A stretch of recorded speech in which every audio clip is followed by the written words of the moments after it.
जय श्री कृष्ण। राधे राधे। अग्निपुराण अध्याय 54 लिंगमान एवं व्यतता व्यत लक्षण आदि का वर्णन है। श्री भगवान हयग्रीव कहते हैं, ब्राह्मण, अब मैं दूसरे प्रकार से लिंग आदि का वर्णन करता हूँ, सुनो। लवण तथा घृत से निर्मित शिवलिंग बुद्धि को बढ़ाने वाला होता है। वस्त्रमय लिंग ऐश्वर्य दायक होता है। उसे तत्कालिक केवल एक बार ही पूजा के उपयोग में आने वाला लिंग माना गया है। मृत्तिका से बनाया हुआ शिवलिंग दो प्रकार का होता है, पक्व तथा अपक्व। अपक्व से पक्व श्रेष्ठ माना गया है। उसकी अपेक्षा काष्ठ का बना हुआ शिवलिंग अधिक पवित्र एवं पुण्यदायक है। काष्ठमय लिंग से प्रस्तर का लिंग श्रेष्ठ है। प्रस्तर से मोती का और मोती से स्वर्ण का बना हुआ लोह लिंग उत्तम माना गया है। चांदी, तांबे, पीतल, रत्न तथा रस पारद का बना हुआ शिवलिंग भोग मोक्ष देने वाला एवं श्रेष्ठ है। रस पारद आदि के लिंग को रांगा, लोहा, स्वर्ण, तांबा आदि तथा रत्न के भीतर अवरुद्ध करके स्थापित करें। सिद्ध आदि के द्वारा स्थापित स्वयंभूलिंग आदि के लिए माप आदि करना अभिष्ट नहीं है।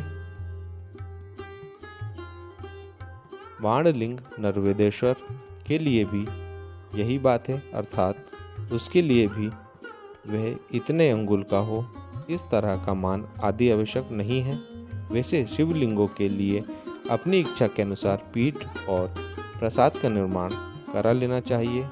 सूर्यमंडलस्थ शिवलिंग को दर्पण में प्रतिबिंब करके उसका पूजन करना चाहिए।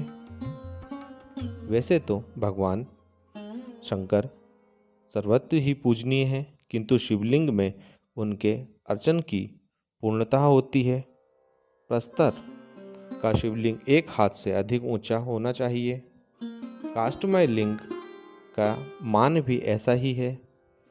चल शिवलिंग का स्वरूप अंगुल मान के अनुसार निश्चित करना चाहिए तथा स्थिर लिंग का द्वारमान, गर्भमान एवं हस्तमान के अनुसार गृह में पूजित होने वाला चल लिंग एवं अंगुल से लेकर 15 अंगुल तक का होना चाहिए। द्वारमान से लिंग के 3 भेद हैं। इनमें से प्रत्येक के गर्भमान के अनुसार 9 भेद होते हैं। इस तरह कुल 27 हुए। इसके अतिरिक्त करमान से 9 लिंग और हैं। इनकी देवालय में पूजा करनी चाहिए। इस प्रकार सबको एक में जोड़ने से 36 लिंग जानने चाहिए। ये ज्येष्ठ मान के अनुसार हैं।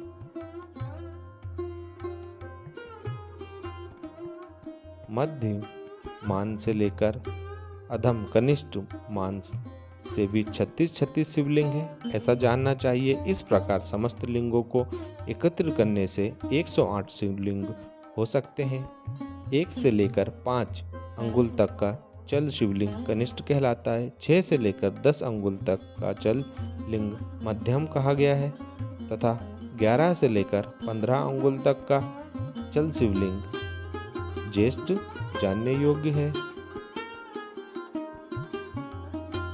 महामूल्यवान रत्नों का बना हुआ शिवलिंग 6 अंगुल का, अन्य रत्नों से निर्मित शिवलिंग 9 अंगुल का, स्वर्ण भार का बना हुआ 12 अंगुल का तथा शेष वस्तुओं से निर्मित शिवलिंग 15 अंगुल का होना चाहिए। लिंग शिला के 16 अंश करके उसके ऊपरी 4 अंशों में से पार्श्ववर्ती 2 भाग निकाल दें। फिर 32 अंश करके उसके दोनों कोणवर्ती 16 अंशों को लुप्त कर दें। फिर उसमें 4 अंश मिलाने से कंठ होता है। तात्पर्य यह है कि बीच अंश का कंठ होता है। प्रसाद की ऊंचाई के मान को 16 अंशों में विभक्त करके उसमें से 4, 6 और 8 अंशों द्वारा क्रमशः हीन, मध्यम और ज्येष्ठ द्वारा निर्मित होता है। द्वार की ऊंचाई में से 1/4 कम कर दिया जाए तो वह लिंग की ऊंचाई का मान है। लिंग शिला के गर्भ के आधे भाग तक की ऊंचाई का शिवलिंग अधम कनिष्ठ होता है और 3 भूतांश 15 अंशों के बराबर की ऊंचाई का शिवलिंग ज्येष्ठ कहा गया है। इन दोनों के बीच में बराबर की ऊंचाई पर 7 जगह सूत्रपात सूत्र रेखा द्वारा रेखा करें। इस तरह 9 सूत्र निर्मित रेखा चिन्ह होंगे। इन 9 सूत्रों में से 5 सूत्रों की ऊंचाई के माप का शिवलिंग मध्यम होगा। लिंगों की लंबाई या ऊंचाई उत्तरोत्तर 2-2 अंश के अंतर से होगी। इस तरह लिंगों की दीर्घता बढ़ती जाएगी और 9 लिंग निर्मित होंगे। यदि हाथ के माप से 9 लिंग बनाए जाएं तो पहला लिंग 1 हाथ का होगा, फिर दूसरे के माप से पहले से 1 हाथ बढ़ जाएगा। इस प्रकार जब तक 9 हाथ की लंबाई पूरी न हो जाए तब तक शिला या काष्ठ की माप की में 1-1 हाथ बढ़ाते रहेंगे। ऊपर जो हीन, मध्यम और उत्तम 3 प्रकार के लिंग बताए गए हैं, उनमें से प्रत्येक के 3-3 भेद हैं। बुद्धिमान पुरुष 1-1 लिंग में विभाग पूर्वक 3-3 लिंग का निर्माण करावे। 6 अंगुल और 9 अंगुल के शिवलिंगों में भी 3-3 लिंग निर्माण करावे। स्थिर लिंग द्वारमान, गर्भमान तथा हस्तमान इन 3 दीर्घ परमाणु मापों के अनुसार बनाना चाहिए।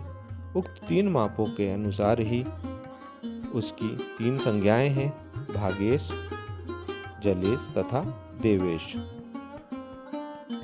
विष्कम्भ विस्तार के अनुसार लिंग के 4 रूप लक्षित करें। दीर्घ प्रमाण के अनुसार संपादित होने वाले 3 रूपों में निर्दिष्ट लिंग को शुभ आय आदि से युक्त करके निर्मित करावे। इन त्रिविध लिंगों की लंबाई 4 या 8-8 हाथ की हो, ये अभिष्ट है। वे क्रमशः त्रितत्व रूप अथवा त्रिगुण रूप हैं। लिंग जितने हाथ का हो उसका अंगुल बनाकर आय संख्या 8, स्वर संख्या 7, भूत संख्या 5 तथा अग्नि संख्या 3 से पृथक पृथक भाग दें। जो शेष बचे उसके अनुसार शुभाशुभ फल को जाने। ध्वजा आदि आयों में से ध्वज, सिंह, हस्ती और वृषभ ये श्रेष्ठ हैं। अन्य 4 आय अशुभ हैं। 7 संख्या से भाग देने पर जो शेष बचे उसके अनुसार स्वर का निश्चय करें। स्वरों में षणज, गंधार तथा पंचम शुभदायक हैं। 5 से भाग देने पर जो शेष बचे उसके अनुसार पृथ्वी आदि भूतों का निश्चय करें। भूतों में पृथ्वी ही शुभ है। 3 से भाग देने पर जो शेष रहे तदनुसार अग्नि जाने। अग्नि में अवहनीय अग्नि ही शुभ है। उक्त लिंग की लंबाई को आधा करके उसमें 8 से भाग देने पर यदि शेष 7 से अधिक हो तो वह लिंग अनाड्य कहा जाता है। यदि 5 से अधिक शेष रहे तो वह अनाड्य है। यदि 6 अंश से अधिक शेष हो तो वह लिंग देवेज्य है और यदि 3 अंश से अधिक शेष हो तो उस लिंग को अर्कतुल्य माना जाता है। ये चारों ही प्रकार के लिंग चतुष्कोण होते हैं। 5वां वर्धमान संज्ञक लिंग है। उसमें व्यास से नाह बढ़ा हुआ होता है। व्यास के समान नाह एवं व्यास से बढ़ा हुआ नाह, इस प्रकार इन लिंगों के 2 भेद हो जाते हैं। विश्वकर्म शास्त्र के अनुसार इन सब के बहुत से भेद बताए जाएंगे। अनाड्य आदि लिंगों की स्थूलता आदि के कारण 3 भेद और होते हैं। उनमें एक एक यव की वृद्धि करने से वे सब 8 प्रकार के लिंग होते हैं। फिर हस्तमान से जिन संज्ञक लिंगों के भी 3 भेद होंगे उसका सर्वसम लिंग में जोड़ लिया जाएगा। अनाड्य, देवार्चित और अर्क तुल्य में भी 5-5 भेद होने से ये 25 होंगे। ये सब एक जिन और भक्त और भेदों में 75 हो जाएंगे। सबका आकलन करने से 15,400 शिवलिंग हो सकते हैं। मूर्धान्त भाग भूत भागेश्वर का है। व्यक्त अव्यक्त सभी लिंगों के लिए ऐसी ही बात है। जिस शिवलिंग में 5 लिंग की व्यवस्था है वह शिरोभाग गोलाकार होना चाहिए, ऐसा बताया जाता है। वह गोलाई छात्राकार हो, मुर्गी के अंडे के समान हो, नवोदित चंद्र के सदृश हो या पुरुष के आकार की हो।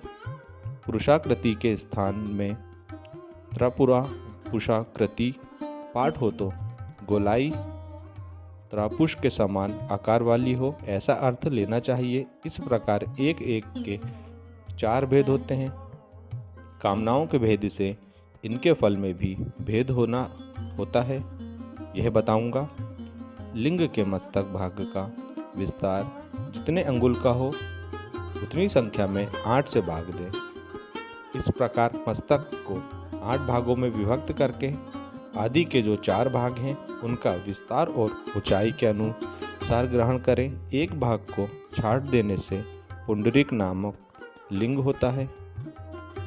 2 भागों को लुप्त कर देने से विशाल संज्ञक लिंग होता है। 3 भागों का उच्छेद कर देने पर उसकी श्रीवत्स संज्ञा होती है तथा 4 भागों के लोप से उस लिंग को शत्रुकारक कहा गया है। शिरोभाग सब ओर से सम हो तो श्रेष्ठ माना गया है। देवपूज्य लिंग में मस्तक भाग कुक्कुट के अंड की भांति गोल होना चाहिए। चतुर्भागात्मक लिंग में से ऊपर का 2 भाग मिटा देने से त्रापुष नामक लिंग होता है। यह त्रापुष अनाड्य संज्ञक शिवलिंग का सिर माना गया है। अब अर्धचंद्राकार सिर के विषय में सुनो। शिवलिंग के प्रांत भाग में एक अंश के 4 अंश करके एक अंश को त्याग दिया जाए तो वह अमृताक्ष नामक नाम धारण कर लेता है। दूसरे, तीसरे और चौथे अंश का लोप करने पर क्रमशः उन शिवलिंगों की पूर्णेंदु, बालेंदु तथा कुमुद संज्ञा होती है। ये क्रमशः चतुर्मुख, त्रिभुज और एकमुख होते हैं। इन तीनों को मुखलिंग भी कहते हैं। अब मुखलिंग के विषय में सुनो। पूजा भाग की त्रिविध कल्पना करनी चाहिए। मूर्ति पूजा, अग्नि पूजा और पद पूजा। पूर्वव्रत द्वादशांश का त्याग करके 6 भागों द्वारा 6 स्थानों की अभिव्यक्ति करें। सिर को ऊंचा करना चाहिए तथा ललाट, नासिका, मुख, चिबुक तथा ग्रीवा भाग को भी स्पष्टतया व्यक्त करें। 4 भागों या अंशों द्वारा दोनों भुजाओं तथा नेत्रों को प्रकट करें। प्रतिमा के प्रमाण के अनुसार मुकुलाकार हाथ बनाकर विस्तार के अष्टमांश से चारों मुखों का निर्माण करें। प्रत्येक मुख सब ओर से सम होना चाहिए। ये मैंने चतुर्मुख लिंग के विषय में बताया है। अब त्रिमुख के विषय में बताया जाता है, सुनो। त्रिमुख में चतुर्मुख की अपेक्षा कान और पैर अधिक होंगे। ललाट आदि अंगों का पूर्वव्रत ही निर्देश करें। 4 अंशों से 2 भुजाओं का निर्माण करें जिनका पिछला भाग सुदृढ़ एवं सुपुष्ट हो। विस्तार के अष्टमांश से तीनों मुखों का निर्विगम प्रगट्य हो। अब एक मुख लिंग के विषय में सुनो। एक मुख पूर्व दिशा में बनाना चाहिए। उसके नेत्रों में सौम्य भाव रहे, उग्रता ना हो। उसके ललाट, नासिका, मुख और ग्रीवा में विवर्तन विशेष उभांड हो।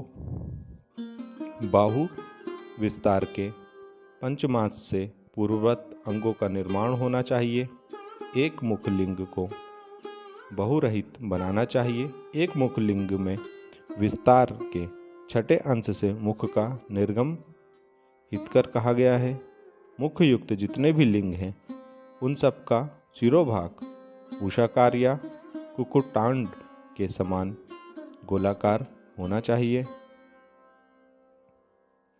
इस प्रकार आदि अग्नि महापुराण में लिंगमान एवं व्यक्ताव्यक्त लक्षण आदि का वर्णन नामक 54वां अध्याय पूरा हुआ। जय श्री कृष्ण।